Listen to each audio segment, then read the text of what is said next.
So your mom does property management stuff. Yes. You said you did some of that too. Yeah. So what made you just, because you could have continued in that and or I assume someday taking over the business, what made you say, nope, I'm going this opposite direction? Yeah. Just to do your own thing and like... Well, I have worked with her, and I don't know if there's going to be, I'm going to be PG about it, because I don't know if any tenants will listen to this. Yeah. I'm probably not. It's elderly low-income housing, so I don't think they'll listen to a podcast, but maybe, who knows. My mom is very good at her job. Yeah. And she has taught me a lot. It was, did it for 15 years. I still do things to help her here and there. Yeah. I don't have the passion for it like she does. Yeah. I get very frustrated. And it's because it is federal funded and stuff like that. There's a lot of rules and regulations that you have to abide by and can't tell certain people certain things. No, I'm kidding. Like when they're very, there's some things that happen. But I'm just not passionate about it. I don't see myself sitting in an office, staring at a computer, answering phones, and that's not just, I'm not saying that's all that she does. She, she does a lot. But I didn't like it at all. There was nothing that made me happy going to work. And as everybody has said that, because she's ready to retire. She's ready to slow down. And people are like, Brittany, why don't you take it over? I'm like, I hate it. I really don't like it at all. It's just not in me. And my whole entire family does it. My grandmother does it. My aunt does it. Yeah. My mom, it's like the women in our family. But I'm the only one in our family that went into service industry. It's a lot of putting out fires pretty much all day long, right? You're like, oh, this is happening. Let me connect this plumber. And she's on her phone constantly. She can't take a break. Pipe freezes at 2 a.m. It's her. She's got to go and take care of it. And they are elderly.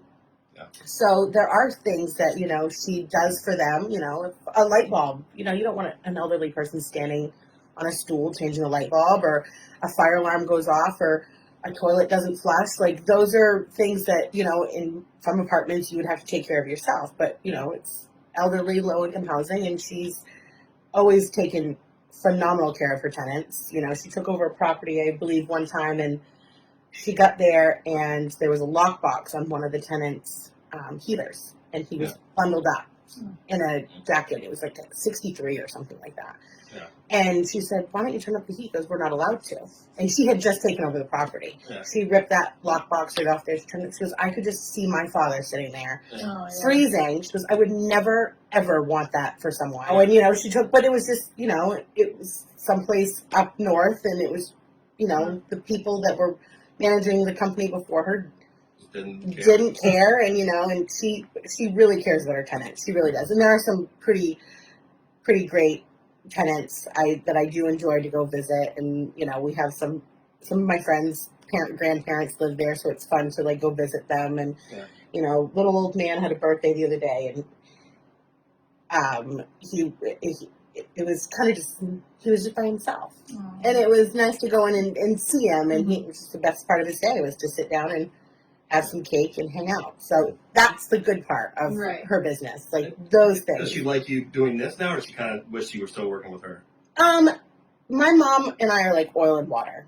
Yeah. We love each other, but working together sometimes was... Oh, yeah, family stuff. It's just it just didn't work out. And she knows that I have a passion for it, and she sees how well we've done, and she enjoys our food, and I think she's more on the page of, okay, I guess this is more realistic. I think I've only met her once or twice, but I always like her. She's nice to me. Yeah, she's fun. She's a good time.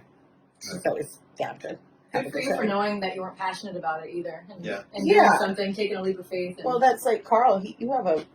Oh, yeah, I went to school for HVAC. And, no kidding.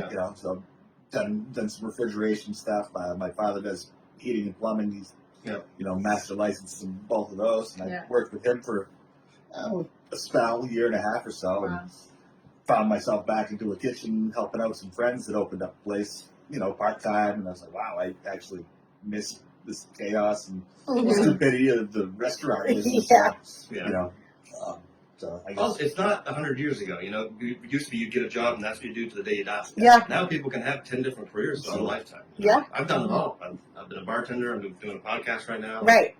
Landlord stuff. I do all kinds of things. And I think that what's that thing? Spices Variety of Life. I really agree with it. Yeah. I mean, and I think in this day and age, if you want to live a successful, financial, balanced life, Yeah. you can't just have one job. You need to have more things going on. I mean, I've noticed that. I've always had 2 or 3 jobs, and since the pandemic, this is probably the first time that I haven't. Yeah. But that's why we decided, we were done working for other people. We were spending Yeah. 50, 60 hours a week in a restaurant for someone else. And, someone else's dream, yeah. And, the pandemic happened. We got, the first 6 weeks we were home, and I got to hang out with my kid for the first time and see, how much I had missed, working all the time, and it wasn't worth it. I was paying for nannies, and yes, I had a good paycheck, but after you pay for nannies and then you pay for, someone to pick up your kid and transport them to this sporting event, you missed this soccer game or you missed this, and I just said, it's not worth it, right? No. At the end of the day, it's not worth it's it. the end of the day, it's not. And if you can do it for yourself and, be good at it, and I think that's what we are, we don't have to, it's better to work. I don't mind working 60, 70, 80 hours for myself, Right. but not for someone else. No. Well, you guys have already crossed the line, the red line, so to speak. What do they say? It's 75% of businesses fail after the first 12 months. So you're in year 2, right? Yeah, I mean, a little bit, a little touching. Yeah, we're, And during the pandemic. Yeah, and during a pandemic. Yeah, exactly. So,